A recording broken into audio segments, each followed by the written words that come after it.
Good morning, good morning, good morning, good morning, good people. Yeah, you know what it is. Hard worker, scrappy, unfiltered, and sometimes unhinged football content. Hard to explain, but you know it when you see it. Doing it daily our way. I don't know what you're talking about right now. Redraft and Dynasty Fantasy Football, we got you covered. You know their defense is ranked like 31st in the NFL. NFL draft prospects and rookies. Now you know you in the right place for that. Absolutely. All right, then stop saying it.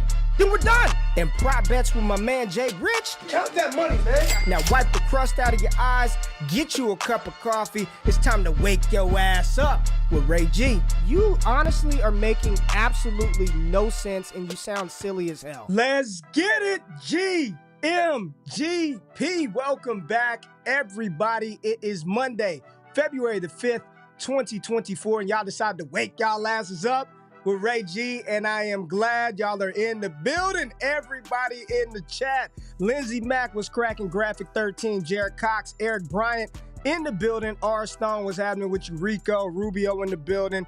Johnny Detroit was happening with you. John Greg Oswald. Got some new names in here. I see some of the old people. Hunter Joe Green, Alex C. Cold World TDE, Josh Jones, Brandon in the building. Ty DeClaire. What's happening, everybody? It's been a minute. Jay, it's been a while, bro. I just want to apologize to anybody watching. If there's technical difficulties, if it doesn't look like we know what the hell we're doing, it's been, Jay, we've done, 2 shows in the past 2 months?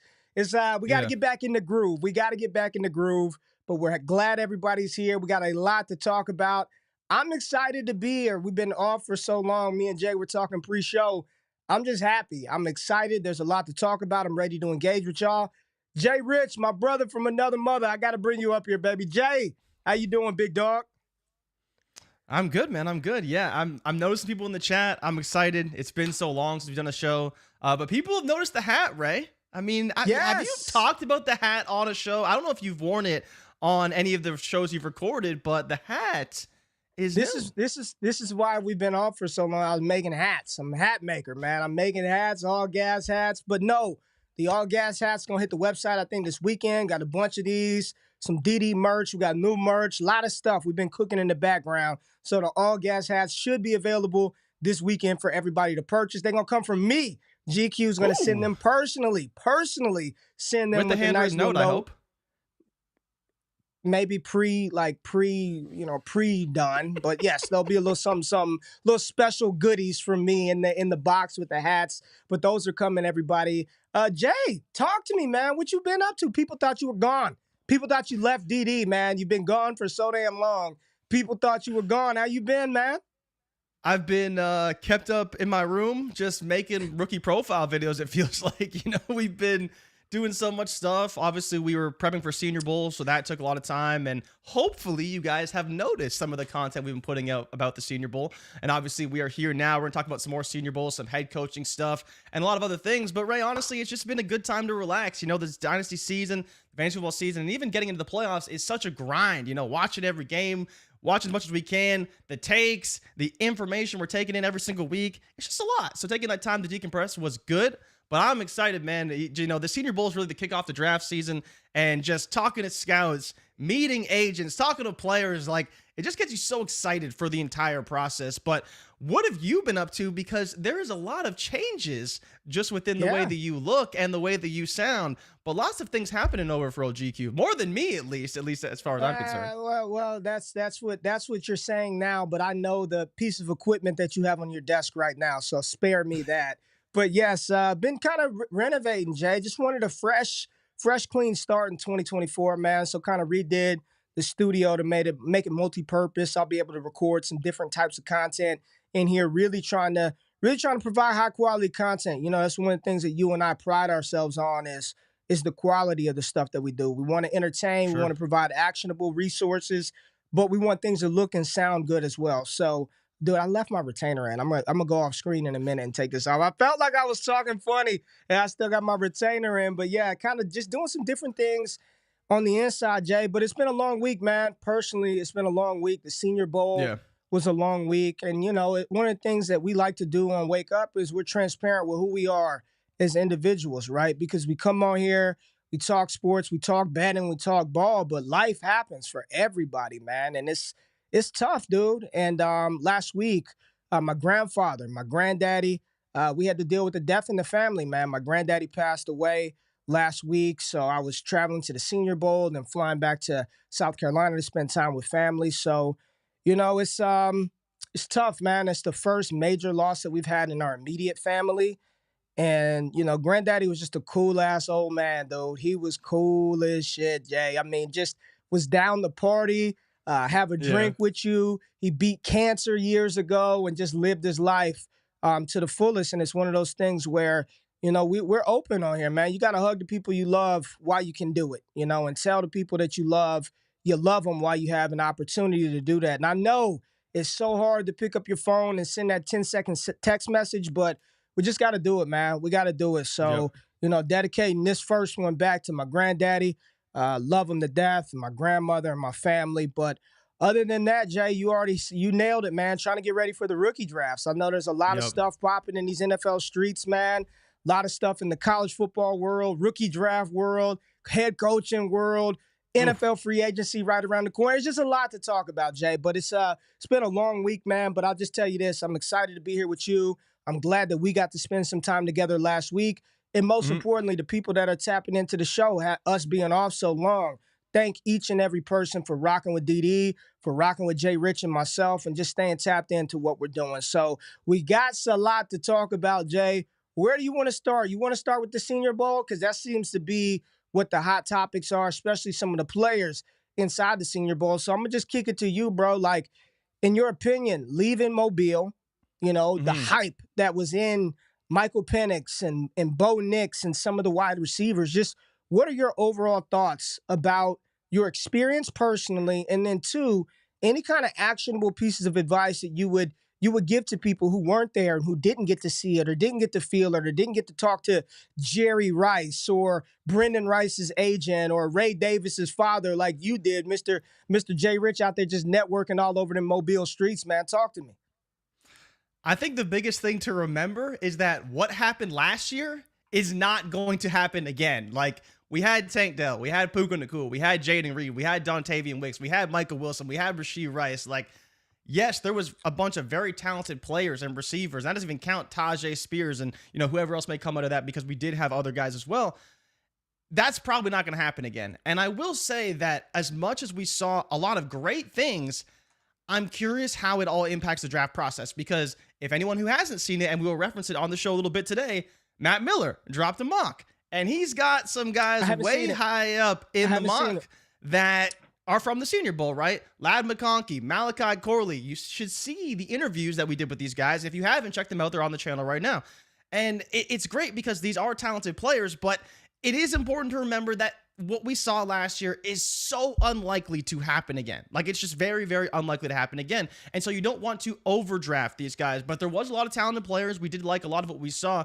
But the biggest takeaway, I think, for me is that the quarterbacks in Mobile are very difficult to evaluate, right? We had Bo Nix, Michael Penix, two very high-profile quarterbacks coming to Mobile.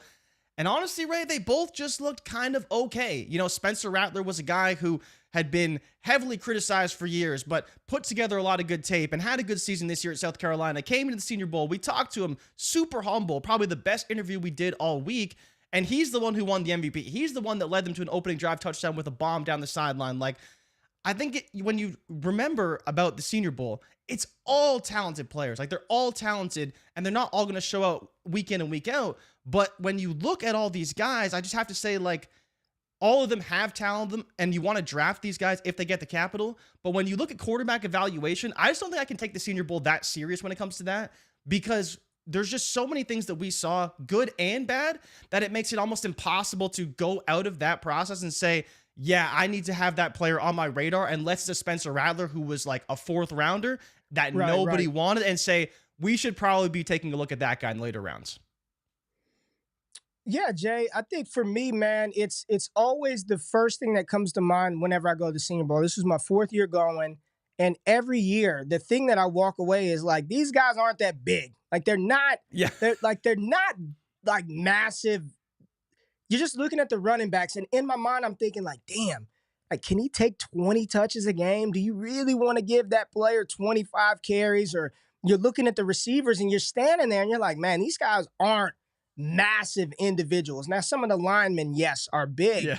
but it just makes you think, it just makes you appreciate the ones that can go out there and do it consistently, right? Especially getting banged around over and over again, running backs, wide receivers. I was excited to see Bo Nix and Penix. I thought that those two would stand head and shoulders above everybody else, and that wasn't the case, clearly. Penix didn't play in the game. Bo Nix was fine, I thought, in the game. It's an Yeah. all-star game. But all the hype was the receivers, right? Tight ends, I don't think there were any tight ends there in Mobile that are going to make an impact for us in fantasy. I do believe that there were a lot of interior offensive linemen who are going to be drafted early Yeah. that will help some of the other pieces, right? If the Bengals select Guyton, the big tackle out of Oklahoma, that helps Joe Mixon, that helps Joe Burrow. Jackson Powers Johnson from Oregon, the center, he gets drafted in my Cowboys. That helps Dak Prescott. It helps the offense. I think there were a lot of other ancillary pieces that will help us, accumulate fantasy points, if not directly from those players. But I see a lot of people in the chat asking, Jay, who's the next Puka? Who's the next Tank Dell? Here's what I'm going to say. I'm going to just say this. Nobody. None of them there are the next Puka. None of them there are the next Tank Dell. None of them there are the next Dontavian Wicks, Jaden Reed until they become that. I think what happens for me, my biggest takeaway is this. I think there are some players who, in the early rookie mocks that we've been doing, and what are we in the beginning of February? So we just really started getting into rookie mock draft season. What I think happened is there were a lot of players who weren't being touched at all, second round, third round, fourth round. Now those guys are on the radar. Now those guys should be drafted. They should definitely be on your rosters, and you shouldn't ignore them if you hear some buzz come mini camp, OTAs, training camp. But I'm not going to proclaim any one player the next this or that. In my opinion, the most impressive wide receiver that I saw in Mobile during the week was Michigan wide receiver Roman Wilson. In my opinion, he was the most impressive, most consistent wide receiver that we saw. I know Lad got a lot of hype. We were pumping him up. We were one of the few people who get an on-field interview with Lad McConkey. I think he definitely elevated his stock. But Jay, I said that going into the week. I was like, yo, this is a dude who's going to show well at this type of event. But for my money, the best offensive skill position player that I saw in Mobile, thinking, man, this shit could translate at the next level and translate quite early, it is Roman Wilson. And here's the thing with Roman Wilson. Here's the thing with J.J. McCarthy, the entire Michigan offense. It is the million-dollar question this draft season. Did they not throw the ball because they did not have to throw the ball, or did they not throw the ball a ton because they didn't believe that they had the quarterback to do that? Now, everything that Jim Harbaugh has said since taking over the head coach, he's speaking more about J.J. McCarthy now as the coach for the Chargers than he ever did when he was the head coach at Michigan. But talking about J.J., and you think that if you really felt that way, why would you not let him throw the ball? Check, Jay, in a single season, just one season, Florida let Anthony Richardson throw the ball in his one season as the starter more times collectively than J.J. McCarthy ever threw the ball in one single season. Let that sink in. Florida let A-Rich throw the ball more than J.J. McCarthy ever threw the ball in a single season. Now, I'm not using that as a knock against J.J., but you just have to – we talked to a lot of people there, a lot of NFL scouts, players, whoever was there. Why did they not? Everybody's like, that's the million-dollar question when it comes to Michigan. So you're going to look at Roman Wilson's profile, and it may not look all good, and it doesn't have all the catches and this and that, but watching him play on the field, there's no doubt that he's going to have a role at the next level, dude. Yeah, I think Roman, to your point, was probably the biggest surprise because we did expect Ladd to come out and look very good. We expected Tez Walker to dominate, and we can get to him in a little bit. But do you want Matt Miller's draft slot for Roman Wilson? Because it's a very intriguing one, in my opinion. When does mock drop? It dropped, I think, this morning or last night, but it was very, very recently. So this is under the assumption that they don't re-sign Calvin Ridley, because if they re-sign Calvin Ridley, this second-round pick at 48 overall will go to the Atlanta Falcons. So he's assuming that Calvin Ridley has not been re-signed, and Roman Wilson will be drafted to the Jacksonville Jaguars at 48. So a very interesting draft slot. And again, if he can play outside, which I believe that he can, when we saw him and we kind of early on prognosis, I wasn't so sure if he'd be an outside threat. I knew that he had the speed, but I wasn't sure if he had the talent matching with the frame to actually play outside. But when you look at what he did at the Senior Bowl, man, he was burning guys outside. He was running great routes inside. Like, I think he could be a great complement to a Christian Kirk, who can also do things a bit inside and outside. So in Jacksonville, I would really like the fit. I think it'd be a good spot where he could come in and start playing pretty soon, if not right away. So I'm very intrigued by that slot. I think that Wilson could definitely fill that hole and do good things with Trevor Lawrence in Jacksonville. Now, Doug Peterson, for me, is still a bit of a question mark because the offense, not so great. And I think to your point about J.J. McCarthy, the funny part is that he started the season hot, airing out the ball, throwing for multiple touchdowns, and then Jim said, hey, JJ, just cool it, man. Just reel it back in a little bit. And everything that we talked to guys about was they realized that they had a chance to win a national championship, and they didn't want him to be the reason that they didn't by making a mistake. And again, that's someone's opinion, but if that is true, that is the ultimate indictment on any quarterback to say, we are not going to let you screw this up for us because we believe even in spite of you, we still have the pieces to get it done. And JJ's very high in Miller's mock as well, but it was great to see Wilson because he was probably the most impressive, and as you said, most consistent receiver at the Senior Bowl. Yeah, Jay, he was my biggest riser in my personal rankings. I have him inside of my top 10. I've got Ladd McConkey right outside, and that's not a bad thing. I think this class, y'all, I can't tell you enough. I know you're going to hear it from other people.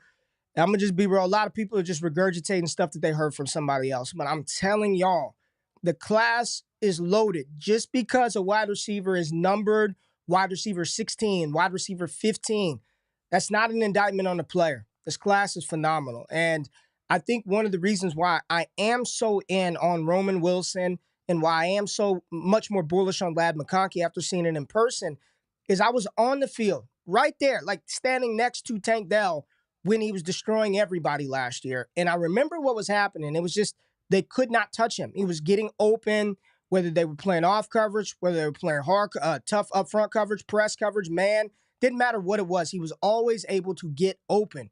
And that was Roman Wilson. It didn't look the same way that Tank Dell. It didn't look like that. I don't know if he's as twitchy, but he's smooth. He's got more size than Tank Dell. If there were one that I'm like, that's the one I want to keep drafting. That's the one I want to keep drafting. It would be Roman Wilson, but I was also impressed by Xavier Legette. I know there was a bunch of nasty stuff said about him on the old X airways, but I thought Legette's size, his athleticism, is he raw? Yeah, he's a little raw. Probably needs some refinement, but you can definitely see the natural talent that he possessed there from the running back position. There wasn't a ton, to be honest with you, Jay. Ricky Pearsall as well. I like Ricky Pearsall. Yeah, Ricky Pearsall was impressive. The reality is, I don't think you're looking at a 1 or a 2, 3, 4 for a team, but I like him. He's improved his draft stock. Running back, in my opinion, I thought Marshawn Lloyd, Ray Davis, and Cody Schrader out of Missouri were the 3 best running backs in Mobile. None of those guys are overly big. Ray Davis is massive. Like, that's just a big, well put together dude. But Marshawn Lloyd and Cody Schrader, they're going to be, how do you call them? Like I don't think they're the 60%ers, right? They're the 40% guys that can catch the ball. You can give them some totes in between the tackles. And then my final takeaway, Jay, is I was very impressed with Spencer Rattler. That's a guy who's had a rocky career and a very volatile dynasty value, up and down, right? Just 2 years ago, remember the 2022, before that season, he was projected to be the number 1 overall pick to the Houston Texans. That was the projection. Woof. We know what happened going into that season. Caleb Williams took over for Spencer. He had to transfer to South Carolina 2 years in the SEC. But you could just tell that talking to him, he understands that he had to go through some stuff. He is very self-aware that not only did he get replaced at Oklahoma, he got replaced, his coach left, and the guy that replaced him went on to win the Heisman and is being viewed as the next Patrick Mahomes. He's very self-aware, but all the other crap that I heard about his personality, his leadership qualities, I saw none of it. Small sample size, right? We were out there for 5 minutes, Jay, but I saw none of that all week from that young man. And that is a quarterback that if I'm looking at there's no doubt about his arm talent. We all know Spencer Rattler can sling the pill, dude. He's been able to do that since playing high school football. We know that. But the other things that I saw, the maturity from him, the way that he handles some bad questions, the way that I was very impressed with Spencer Rattler. You know, there are some things got to clean up. The boneheaded mistakes, he made a couple of them in practice. That's kind of Spencer Rattler. But if he could put it all together, man, I think that is a very, very nice developmental quarterback option. And I do think he'll end up getting a shot at some point because that's just the nature of the NFL. But any final thoughts from you from Mobile? Are you excited for next year's Senior Bowl? You felt like you were just a lot more comfortable personally just watching you interact out there. Yeah, man. The first experience, you know, you were with the Draft Network and I was kind of on my own. You're like, oh, go like do these interviews, go get a bunch of content. I'm like, holy shit, like this guy's huge, you know? Like I think the coolest moment for me and one of the best moments was probably your first interview with Brandon Rice. Because for people who don't understand, like Brandon Rice is huge. Like even like Ray's saying, you know, these guys aren't that big. Like, no, Brandon Rice is fucking massive. Like he couldn't even, Ray, because you weren't there that day, he couldn't even get into the conference room for interviews because everyone was stopping him before he could even get in the door. Meanwhile, our dear friend Ladd McConkey walked right through that whole thing and no one said a word to him because nobody notices the average looking white guy in a room. But big Brandon Rice, it's very obvious to know who that guy is. But hey man, speaking of the white wide receiver, if I comp him to Cooper Kupp, just know he said it. Like he did legitimately, I asked him.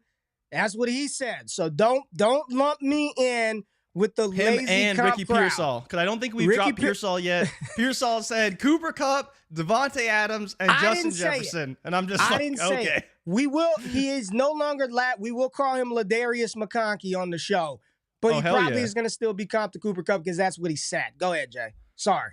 Okay, so why am I being corrected about Brendan, not Brandon? I mean, you know, Brendan.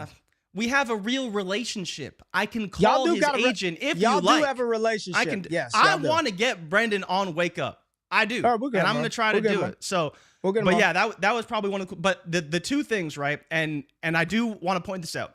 If nobody watched our interview with Devontae Walker, Ray, Devontae Walker had an up and down Senior Bowl, but he said one thing in our interview. He said he compares his game to AJ Green, and while I don't believe he has the skills down the field in terms of the ball skills and the catching ability that AJ Green had at the catch point, when I watch this guy run, I'm like, he runs exactly like AJ Green.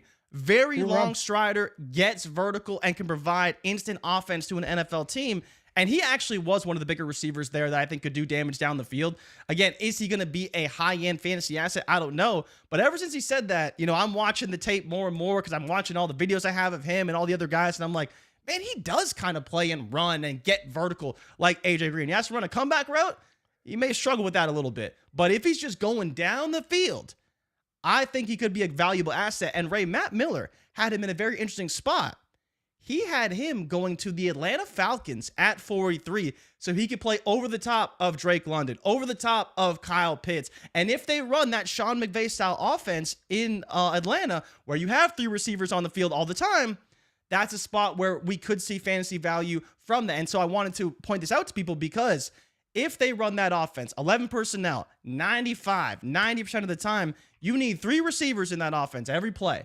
And so we need to start looking at getting, whether it's a Mac Hollins, whether it's a drafted receiver, whoever it is that they bring in free agency on the Atlanta Falcons team, because that could be a lotto ticket that pays off in the end. Maybe not too high-end fantasy value, but in best ball rosters and other things. We're talking about some of these coaching changes and bring in Raheem Morris and the OC from, or I think it was like the quarterback coach or wide receiver coach from the Rams that he wanted to bring over as his OC. Could be a brand new offense in Atlanta and create great fantasy value there. So him, and then as you mentioned, Xavier Legette started off really slow, but phenomenal at the catch point, like phenomenal. And so if you throw him a corner route, either side of the field, he's probably going to go get it. And so people saying, oh, he's only 6'1".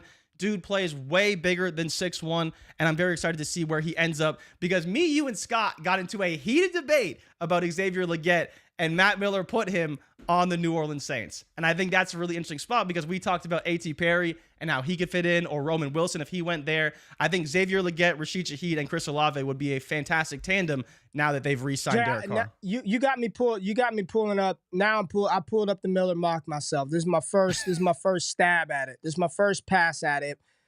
I want to touch on one thing real quick. Let's pivot from the Senior Bowl because My Raiders, Jay. My Raiders. And real Your quick, I Raiders. think it is. There's some. We got a new listener, new viewer in the chat. It's like Pat in the chat. I think it was Pat in the chat said new to the show. Want to know what the schedule is, boys? Y'all every day. Y'all every Monday. What's the stream like?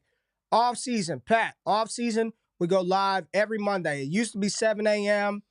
I'm getting older. Old GQ's pushing 40, so we had to move it back an hour for me, right? So 8 a.m. Central Standard Time in the off season, and then in season we go Monday, Wednesdays, and sometimes Fridays, depends on it. Yeah, so off season every Monday, man. Pat, be here at 9 a.m. Eastern Standard Time. Jay, I'm my Raiders. We had Cliff Kingsbury. Cliff said, "Nah, I'm good. I'm good. I'm going to DC, going to Commanders." Right? We talked about this a lot, Jay. Prior to us taking a break, sabbatical. But what are the Bears doing, man? What are the Commanders doing? What are the Bears doing? Commanders hired Dan Quinn. They pulled him away from my Cowboys. And everybody asking where we got these shirts from. JRich actually went to the Jimmy Johnson induction game. So these are commemorative pieces from the Cowboys shop. So thank you, JRich, for my shirt. Appreciate you, boss. But now that Cliff Kingsbury is in D.C. as the offensive coordinator for Dan Quinn, there's a lot of rumors and speculation that Caleb is a done deal. They're going to do whatever it takes in order to get Caleb. And here's the package that I keep seeing. The 40th overall pick, 25 first rounder for the Bears to move back one spot. Crazy. I'm seeing Miller's mock. He still got Caleb as the one. If I talked to some people that work with the Commanders to do some beat reporting for them, and their thinking is they should trade back, get a bunch of capital there, not a quarterback away.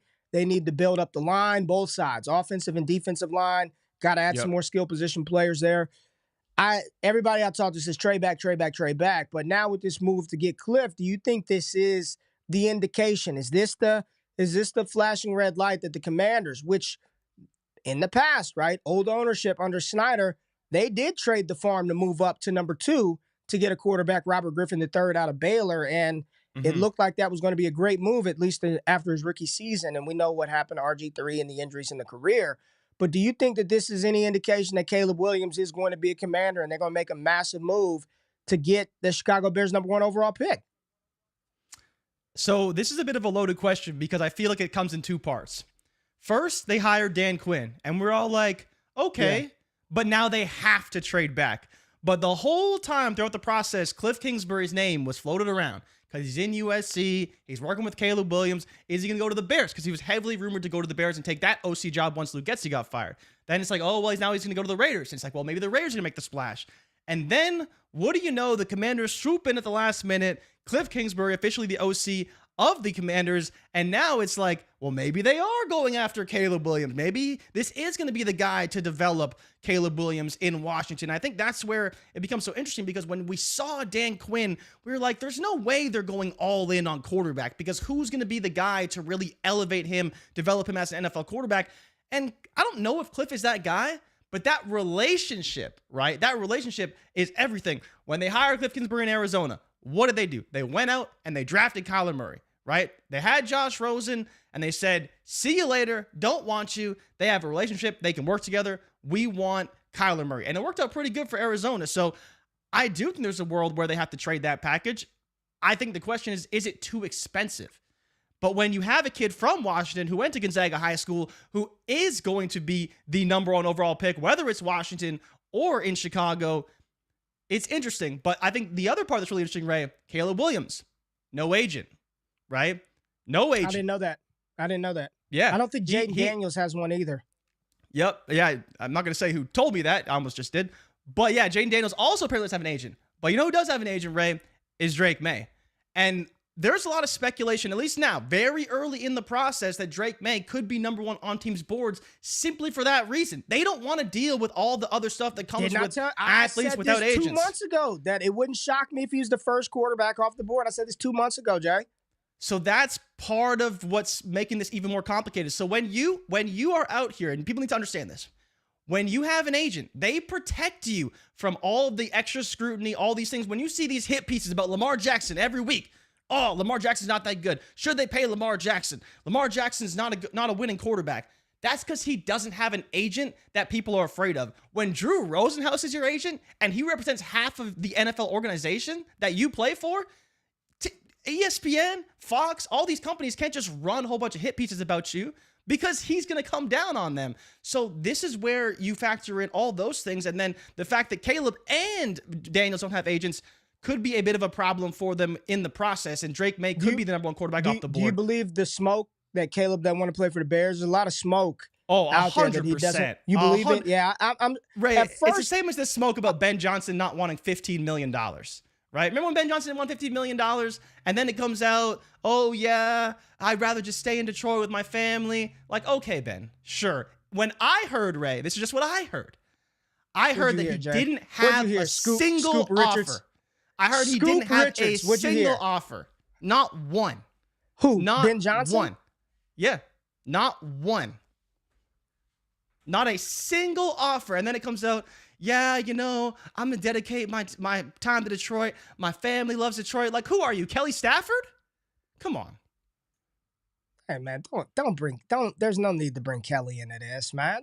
Kelly ain't do nothing to you, man. Don't bring Kelly in. Listen, man, I do believe there's smoke. I believe there is. Yeah. I'm sure he doesn't want to play for him. I'm sure he's looking at what happened and maybe he's got an opinion. And Nicole, too.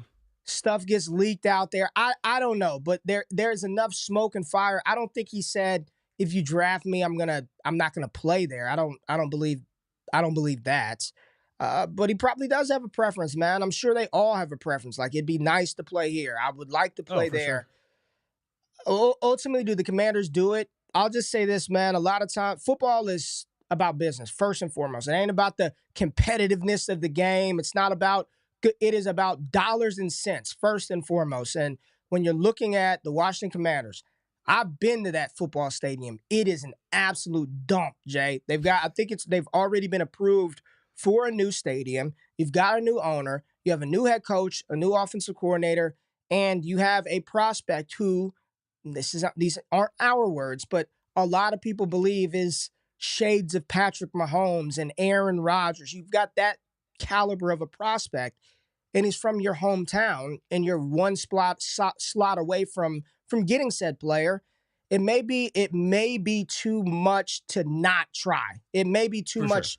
Sure. It may make too much business sense for them not to try to get Caleb Williams. Like, what does that cost? If I'm Chicago, they have a good football team, man. They're not that ain't their pick, right? That's the Carolina Panthers pick. They were right there in the back end of the playoff race towards the end of the season. It's the quarterback play. They lost Fields for a little bit. They lost some games they probably should have won.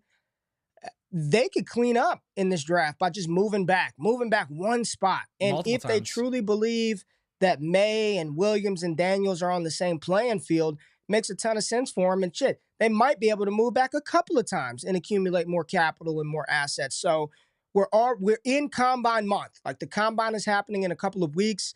Free agency is right around the corner. So things will start to take shape as we move along. But in my opinion, I think the Commanders should probably move back. I wouldn't give that up, but the economics of it and getting the hometown kid to go back to DC, the marketing campaign around that.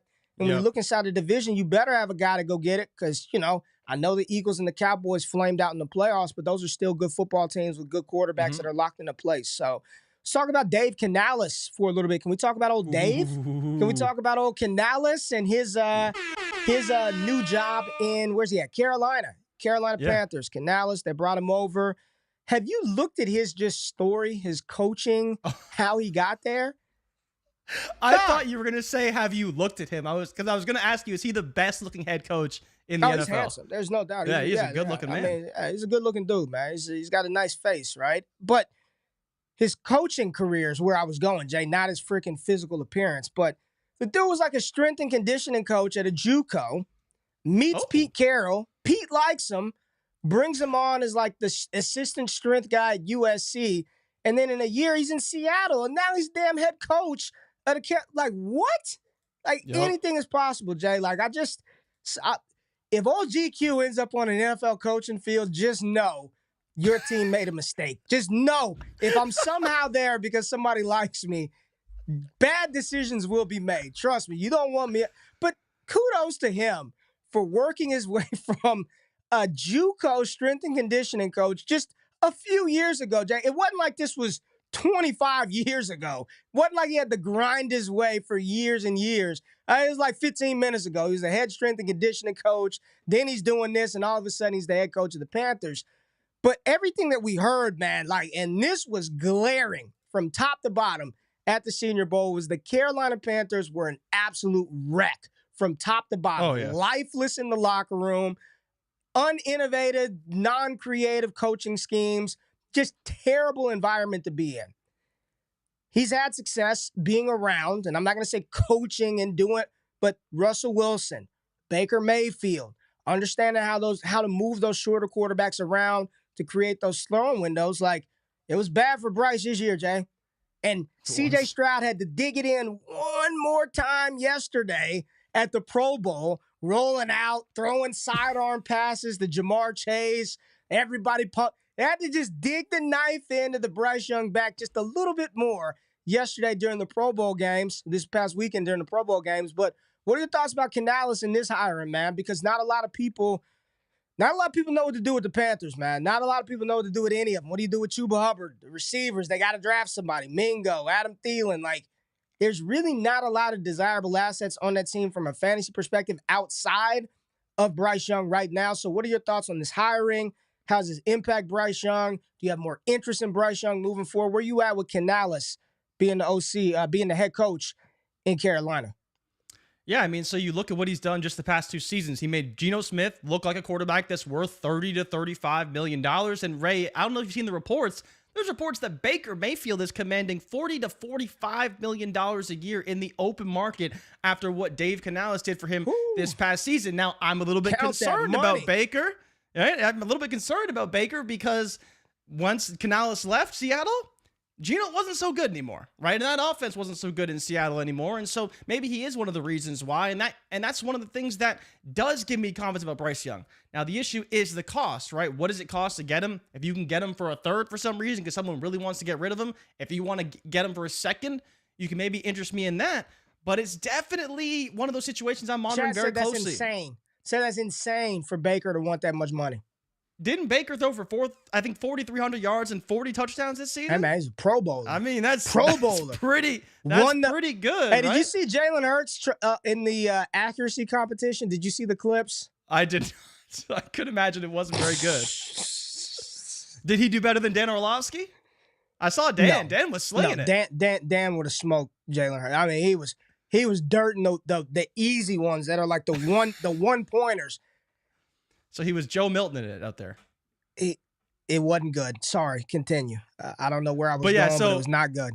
So Bryce Young, definitely interesting. And I think what people need to take away from what happened with Baker Mayfield this season, I believe his time to throw was 2.75 seconds, which is one of the slowest in the NFL coming into his time with Tampa Bay. That was sped up to, I believe, 2.36 or 2.25. So much faster, getting the ball out of his hands, moving off his reads, and sliding in the pocket. Baker was phenomenal in the pocket this season, and he got the ball out quick. And those are the two things that we need to see from Bryce Young. He has to get the ball out faster. He can't be taking sacks. Now, the offensive line does need to improve, and they do need some wide receivers, which was addressed and probably will be addressed with that 33rd overall pick. But overall, I think that Canales will help Bryce speed his game up a little bit. All the reports, Ray, everything everyone told us, S2 score, IQ off the charts for Bryce Young. So if all that is true, and Bryce Young is as intelligent as we've all been told, and if he's not, that's okay. But all we've heard is how smart this kid is. So he should take Canales' offense. Maybe Canales has to dumb it down a little bit so he can get the hang of it early and expand it over the season like he kind of did with Baker. But I think that he can learn this offense, speed his game up, and become a competent quarterback for fantasy. They do need more pieces around him, but I think Canales can definitely help with that. Do you have any interest in Bryce now that Canales is there? Because he's done it the past 2 seasons with quarterbacks that were sort of left for dead. And, you know, we did the question in the offseason, who is your Geno Smith in 2023? This year it'll be, who is your Baker Mayfield in 2024? It just might be Bryce Young. Yeah, I got interest, man. You know, Scott Connor and I, we have already started some FFPC early best ball drafts. And Bryce Young, I mean, you can get him damn near at the end of the draft, man. He's coming off the board right around that. It's kind of that clump. It's Baker, it's Will Levis, Bryce Young. Underdog drafts, I think I've done about 20 in the big board right now, and I looked at my exposure, and Bryce Young is right up there because you can catch him as a QB3 very, very cheap, ADP wise. So yeah, I've got some interest in. It's sort of similar to what we said about the Jacksonville Jaguars a couple of years ago. Like, it truly can't get any worse than what it was. It was just Yeah. That was one of those situations, Jay, where we like to think we know about offensive situations and, oh, this is going to be good for. I mean, we were pumping up Carolina, man. Frank Wright, you know how good he's going to be. They got Josh McCown, Deuce Staley. His offense is going to be incredible. Defense Hall got of to Fame keep coaching up. staff. Remember that? Yeah, Hall of Fame coaches that we didn't know a damn thing. It was awful. It was terrible. It was non-creative. It was static. It was awful. So I do think that he was so bad and the situation was so terrible. There's little room to go down. You only can go up. Yeah, I've got some interest, but the reality is, Jay, when you're looking at the QB landscape in the NFL, therefore the QB landscape in Dynasty, like what is his ceiling, dude? Like you're hoping he's just a rock solid QB2. If he can be that, give you some spike weeks here and there, give you a QB1, because it will happen, right? He'll throw multi-touchdowns and he'll finish as a top 8 quarterback here or there, but on a consistent basis, like that's not. He's probably not. Tua, probably, right? And Tua's like capped around QB7, and he's sitting at QB14. But people don't really like Tua that much, so it's not really Tua's fault. I think that's what you're looking at with Bryce. I think ultimately that's what you're looking at with Bryce. So am I interested? At cost, sure. Like, I'll take him at cost, but I'm not out there, going crazy that I have to have me some Bryce Young going into 20. QB 17 on KTC, Jay. So not great. Who? It's still QB 17. QB 17. Watson behind him. So right here's a question for you: Bryce Young or Baker Mayfield for the next 2 seasons? Because I think that's interesting. You look at Bryce and we expect development. He has Canales now. Baker's losing Canales, but I mean, I think there is the Mike Evans factor of it all, because Mike Evans could be going somewhere else, and that could put Baker in a bit of a bind. But it's interesting. Would you take Bryce Young or Baker for 2 seasons? Is Baker still in Tampa Bay? We'll say he's in Tampa Bay. He's got Godwin, no Evans. Godwin and I think I think Evans is probably gone. Okay. If you're telling me Baker's got that job for a year and a half, I probably would take Baker, dude. Like, I probably would. At least I know Baker is sling it around, throw the ball, push the ball downfield. I probably would in a 2-year window. Yeah, like just for 2 years. Yeah, I probably would, Jay. Neither of them are going to be my QB 1 or 2. So, yeah, I'll rock with Baker in a 2-year window, man. I'll rock with Baker. So, we got to talk about your boy. Let's talk about your boy, Jim Harbaugh. Jim, I mean, we haven't been around. We have not been around. So Harbaugh accepted the LA Chargers job. He inherits Herbert, but yet all he's talking about is damn JJ McCarthy and how good he is, and he's going to be the number 1 overall pick. Him up. What are your thoughts on LA, man, and just that situation? Jay, it's the second year, bro. It's the second damn season the Chiefs are supposed to be retooling.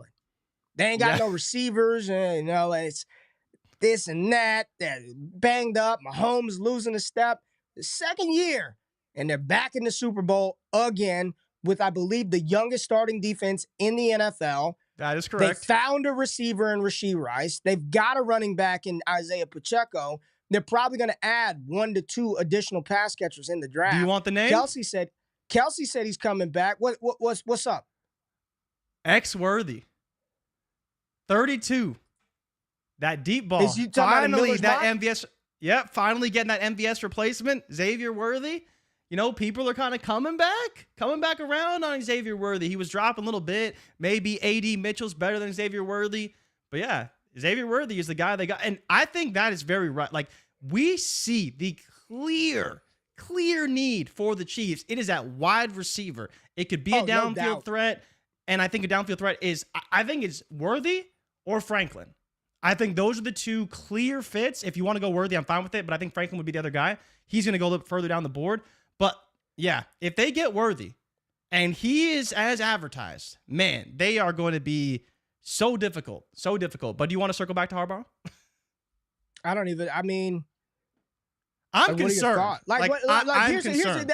that's the question, right? We talked about it in the Discord, patreon.com/allgas. Go to destinationdebbie.com, get in the Discord, join the community. I'm telling you, it's where you need to be. But are you concerned at all that his style, while efficient, is lower volume? I don't want the quarterback to throw the ball 700 damn times a season. We're going to run the ball. We're going to play strong defense. Are you concerned a little bit about Justin Herbert? Are you concerned a little bit about this offense? What are your thoughts and opinions? Because I went back and I just was looking at the offenses that he had from Yep. college during his time at San Francisco, and everybody's like, "Oh, Michael Crabtree was awesome." Like, not really. Like, he was fine. He was not awesome. He was fine. I think he had one good season and then a bunch of just like they were fine, but they weren't fantasy difference making seasons from Michael Crabtree. Like, what I don't believe Harbaugh's going to do is go to the NFL and change his stripes. I don't think he's going to be like, now we're going to be an air raid team. I'm throwing the ball 40, 50 times a game. We don't run the ball. He's going to do the things that has made him successful, that have brought him to a Super Bowl in the NFL, who had him win a national championship and be one of the best college teams over the past 3 seasons, which is play good defense, run the ball, make plays when you need to make them, but we're not going to, like, what are your thoughts on that situation in general? So I was concerned, right? When Harbaugh got hired, it was, okay, now what does that mean for Herbert? Because they have been this air it out style offense. Kellen Moore is gone, and we can get to him in the Eagles now because he's going to be the Eagles OC. But the biggest concern, Ray, was not just Harbaugh being hired, but then the rumors, because it hasn't been officially reported yet, it's not confirmed, but they're doubling down on the running game because Greg Roman is probably going to be the OC for the Chargers. And I think that tells you everything you need to know because we already have a run-heavy defensive style in Harbaugh. And I do believe he will be more of a leader and figurehead for this team. He doesn't have to be the offensive guy or the defensive guy. He can kind of just be the leader of the team and operate within both camps. But then you go in and you bring in Greg Roman. It's like, all right, it's very clear what's going on here. He's going to find a way to fix this defense, which has a ton of talent, but hasn't been able to play well under Brandon Staley. And he's going to run the heck out of the ball. And he's probably going to draft Blake Corum in the second round. Like, it just seems like it's going to happen. Whether it's second round, third round, he's going to find his way to get Blake Corum to run his offense. If they keep Austin Eckler, cool. If they don't, I'm sure he doesn't really care. That's not how he wants to play. They'll have Greg Roman. They'll maybe bring in some other running backs, and they'll run the heck out of the ball. And that's very concerning. Because if they keep Mike Williams and they keep Keenan Allen for some reason, which is going to be difficult given their cap situation and how much those guys are paid, then you have Quentin Johnston, who's already kind of a dead asset anyways, but he's going to be even more dead once they run Greg Roman's offense. And of course, Justin Herbert, who's a top 5 quarterback with tons of volume, tons of yards and touchdowns, that could be reduced to, like modest QB1, QB2 level production if he's not throwing for a ton of touchdowns. So I am concerned. I think for fantasy, it's a bit of a problem. I'm seeing a bunch of definitive takes in the chat. I'm not concerned at all, or I'm full-fledged panicked, when the reality is it's somewhere probably in the middle. I do believe that they're probably going to establish the hell out of it. That's what he does. Like that. Dude, Harbaugh's what, 58? How old is Harbaugh? 50s, mid? Like, he's not changing who he is. They're about to run the shit out of the football. 60. If there's anything that I could, they are going to run the football. And when you look inside the AFC West, Raiders, Broncos, Chiefs, the only team that you really got to worry about putting 50 on you and they don't even play like that anymore is Kansas City. So it would be foolish to go out there and throw the ball 50 times a game. Like, there's no need to do that. They're going to establish it. Like, if there's anything that I can tell you is they will run the ball. So whomever that lead running back is, make sure you got him. Whomever that may be, which and the backup, there's a good chance they've drafted him some Blake Corum, because he can just do what Harbaugh wants him to do. They are going to establish it 100%. What's that mean for Justin Herbert? I don't know. Things. I don't. Again, I'm not going to swing the pendulum too far in either direction. I'm not going to say it's bad, and I'm not going to sit back on my high horse and act like it's no issue whatsoever. I just want to wait and see. I want to see how it plays out because we haven't seen Herbert do that. We've seen Herbert have to be Superman week in and week out. Everyone's talking about the weapons. He's had dope weapons. You can't. I get that they get hurt But when they're healthy, like he's got good weapons. Keenan Allen, Mike Williams, Gerald Everett is competent enough. You add an Austin Eckler. Here's the thing. They're not about to wholesale change the offense, bring in 5 new receivers, 3 running backs, 2 more times. It's not going to be Neighbors and Bowers and Blake Corum. Like, it's not happening. So I think it's somewhere in the middle, Jay. I think Harbaugh is definitely going to establish it. I think that could lead for a more efficient Justin Herbert, but I don't know, man. Less plays, less yards I don't for know. sure. I'm not it's just paying he him has to throw for a lot of touchdowns. $1 million a season, a game to just manage the thing. I want explosive plays. I want big plays. It's going to be interesting to see what Harbaugh does through free agency and when we come to the draft, because they're at an interesting spot too at 5. They can move back, get some capital depending on who's at 5, or do they take the tight end? Do they take the wide receiver to help complement? I just feel like watch it be some defender. Watch it Malik be a damn Neighbors, defender. Mike Williams. But again, Harbaugh's probably looking like I don't need all these offensive weapons. What we need is somebody. We got to stop the damn run. We can't stop a nosebleed. We got no linebackers. We've got no defensive linemen. We got none of that stuff, right? We need to be able to stop teams. Dallas Turner at 5? Who? Dallas Turner at 5? That's bold. Listen, man. Listen. I don't know. I have no idea. It's February 5th. What I do know is there will be a running back in the building. They're getting a running back in the building, no doubt about it. No doubt about it. Let's go to chat, Jay. I've been saving and favoriting some chats. We got one from our dog, Stanley. What's happening, Stanley? Super chat from Stanley. I love the show. This is what we're going to try to do. At the end of every show, last 10 minutes, we just want to engage with y'all, the audience. We don't want to keep going. I just want to see what the chat's been saying. So I got a couple of them favorited. Let's see what we got here. Jimbo hit us with something nice, Jay. I like Jimbo, man. He said, when y'all getting picked up by a big network, y'all look like naturals out there. The players' response was awesome to see, not the cookie-cutter answers. They were comfortable. You could tell. Respect. Jimbo, man, we just doing our thing, baby. We've opportunities are coming, but we got a lot of work that we got to do. So we just want to continue to put out a good show. And as long as y'all are tapped in every single Monday, that's good enough for us for right now, for right now. We got some other stuff right here. The stream. Sorry for that. Here goes one from Cold World TDE. Did Johnny Wilson switch to tight end yet? Not at all. And I don't think he will. He will not. I don't think he will. He was good at receiver. He was good at receiver, so, Jay. I think he would work. And I'm curious your thoughts on this. Do you want him to play outside? Because I almost think he could operate as a big slot and be really good. Power slot, really good. Bro. And I'd compare him to an even bigger Allen Lazard. Like, I think you take Allen Lazard and what he did well in Green Bay, you put him on the Jets with Aaron Rodgers, and I think he would dominate for fantasy football. Here's the thing with Wilson. Wilson did exactly what he did in college football. Yep. Against air. No defenders. Understand what I'm telling y'all. Not a defensive player on the field. It is just run the route on the air and catch it. And the thing just... See ya. Yeah. Cornerback draped all over him. One-handed grabs, making him every one of them, Jay. I'm thinking, Johnny, catch the easy shit. Catch it. But Johnny's just a gamer. He is a game. To be as big as he is, he was very fluid. I do not, but they didn't even ask him to play tight end. He's got great feet. I do not believe he will. I do not believe he will move to tight end. No. Let's see. Do you have a tight end 3 in this class? Nope. I mean, in my ranking, sure, but like the reality is, I guess Cade Stover, Jaheim Bell. Jaheim Bell didn't do it for me, man. Jaheim Bell didn't do it for me, Jay. Kind of small. No, I'm not. We're not gonna crush him, but you could tell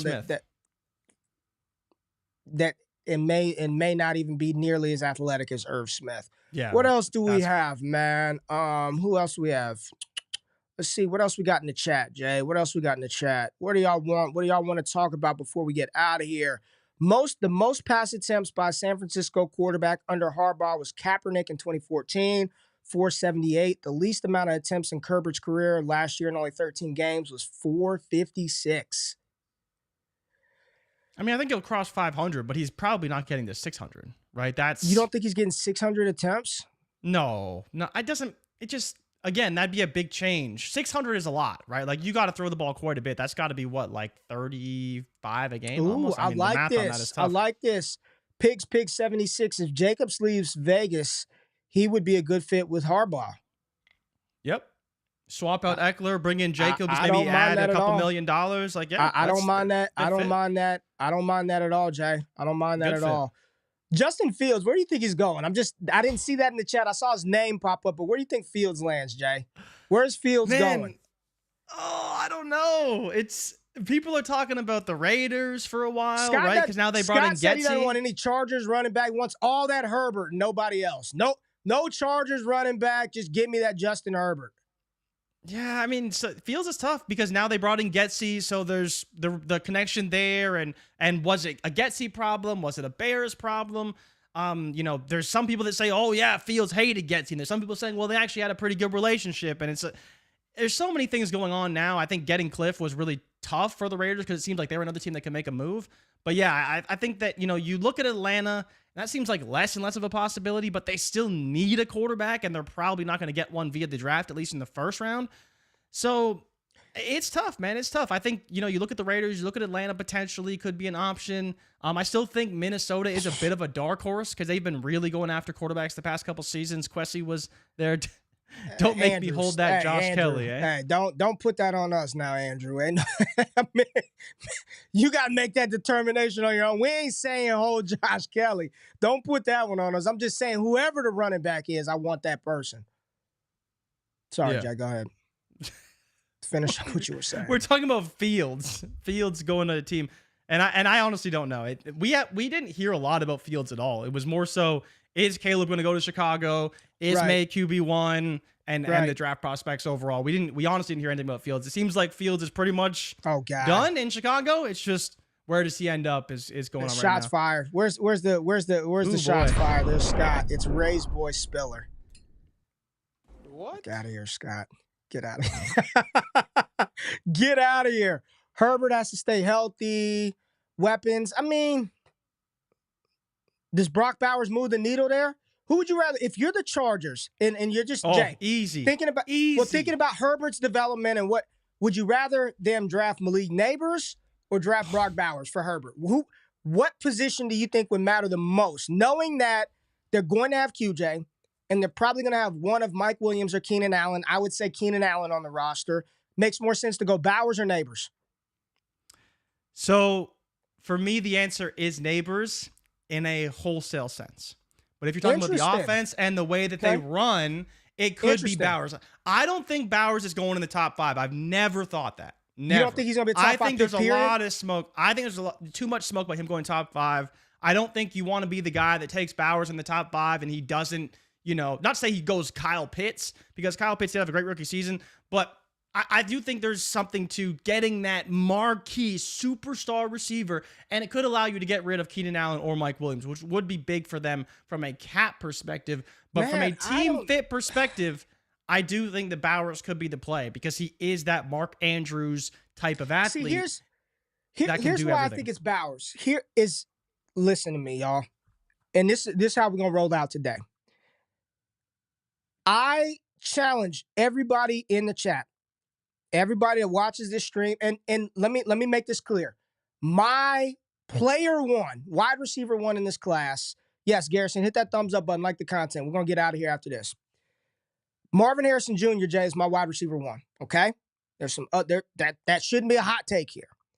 But I've challenged everybody, and I don't want you to watch any All 22. Just go when the stream is over, go watch his highlights. Go watch Marvin Harrison Jr.'s highlights on YouTube, just the highlights. Then I want you to watch Malik Neighbors' highlights on YouTube. We're not deep dive scouting. And I just want you to just ask yourself, if his name were Thomas Jones, or if his name was Rico Young, whatever it is, and not Marvin Harrison Jr., like when you're watching it, what does he do so much better than Malik Neighbors? I get that he's 6'4", he's 210 pounds. But just watching him play, really strong too, though. I don't believe that the gap between those two is massive at all. Here's why, if I'm LA, if I'm going to take one of the two, I would take Bowers. I do believe that he is a difference maker at the tight end position. You saw you saw how Dalton Kincaid kind of helped unlock Josh Allen once they started to use him, and having that difference-making tight end that can't be covered by corners, but he's too fast for linebackers. Brock Bowers is a stud. But it truly goes back to what we talked about at the beginning of the show, is this 24 class of wide receivers is deep, Jay. And while you might not be able to get Malik Neighbors in round 2 or round 3, I guarantee you there will be assets that will be available in those ranges that could work if you've got a truck at quarterback. And we consider Justin Herbert a truck, not a trailer, that he's going to be able to pull players on his team to relevancy. Like, we believe that to be the case. The teardrop between Bowers and the next couple of tight ends, I think, is far wider than, Odunze and the wide receiver 10 in this class, Jay. I think there's a much greater opportunity to backfill at the wide receiver position if I'm LA, opposed to backfill at tight end. It seems like both positions are a position of need. That's just how I would do it. But you can't go wrong with Malik. I mean, you know how I feel about him, but I would probably opt for the tight end. I feel like that position changes the math a little bit more for that team and maybe what they want to do, especially if Harbaugh wants to kind of pull it back a little bit with the pass attempts. But I think both players are outstanding. Both players are studs. Jay, that's the show. That's the show. Got any super chats before we get out of here, Jay? Anything you want to say to people? We are back, Jay. We are back. Mondays, 8 a.m. Central Time, 9 a.m. Eastern Standard Time. Jay, anything you want to say to people before we get out of here? Yeah, I mean, I think the biggest thing for me is I'm just glad to be back. I'm glad the people are here. I'm excited for draft season. There's lots of stuff that's going to come out in the next month or so stay tapped in because we are good to go now. We had our little break, went to the Senior Bowl, talked to a bunch of players, had a lot of fun, met a lot of good people, but we're back, and the content is going to be pouring out of DD all month, all year long. I think you're ready for it. I'm ready for it. And I hope you, the people, are ready for it. So thank you always for supporting us. Thank you for tapping in each and every week. And we're happy to have you subscribe to all the content. And Ray, is there anything you want to say on your way out? You should have just ended it, man. You did a great job. We appreciate all of y'all for real, man. Everybody in here. Pigs76, Pat in the chat, Alex. I can't even say this name, but Ray, make Neighbors your wide receiver 1. You know you want to. Nah, I ain't doing that, Wordy. I ain't doing that. Nah, don't try to get me in trouble. Kong the King, Garrison, David, Andrew, Joseph. Appreciate every view. We'll be back Monday. We got a bunch of content. Scott Connor putting out dope content. Yes, sir. War Games back this week. We've got other content creators. And Jay, I'm going to say this since we're at the back. I'm looking for somebody, man. Ooh. We're looking. I want somebody that's hungry. DD's looking for the next thing. Like, we need to do like making the band or Dancing with the Stars or one of them competitions, man. We need do a somebody. competition on the channel to find our next content creator. I want somebody who's passionate about this thing, who wants a shot in the fantasy space, man. We're looking for somebody at DD. That's all I'm saying. I ain't hard to find. Like Dion said, I ain't hard to find. Hit my outro music, Jay. I ain't hard to find. DD, we're looking for talented creators. Yeah. Ryan was asking Super Bowl pick. Yeah. Glock Purdy gets it done, baby. Glock Purdy gets it done versus Mahomes. Glock Purdy, Big Glock Brock gets it done. What do you got? I'm assuming you're going Mahomes. Oh, I'm taking Mahomes, bro. I'm not playing these games. We've been here. We've done that. Give me money Mahomes all day, every day. They're undermanned. They don't have any good wide receivers, but God damn it, he's going to make it happen again. Appreciate y'all. Come back on Monday. We out. Peace.